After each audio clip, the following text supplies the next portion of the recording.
Audio Jungle. नमस्कार, प्रणाम। हम रामेश्वर रुद्रपुरी, खबर रुद्रपुर से। रेड क्रॉस सोसाइटी जरूरतमंद में बटले हाइजीन किट और कंबल।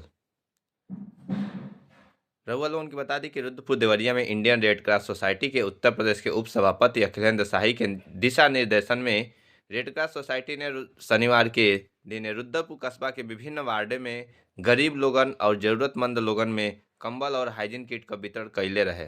इस दौरान इंडियन रेड क्रॉस सोसाइटी के आजीवन सदस्य राणा प्रताप सिंह जी कहनी कि बहुत से ऐसा गरीब लोग बा जे ए ठंडी के महीना में न गर्म कपड़ा न कंबल खरीद सकेला। ऐसा लोगन के सहयोग खातिर इंडियन रेड क्रॉस सोसाइटी अग्रणी भूमिका अपन निभावेला। ए दौरान रेड क्रॉस सोसाइटी के आजीवन सदस्य रामप्रवेश भारती जी, सज्जाद अली जी, एडवोकेट नागेंद्र राव जी, पत्रकार मोइन खान जी, पत्रकार सचिन सिंह जी आदि लोग मौजूद रहे।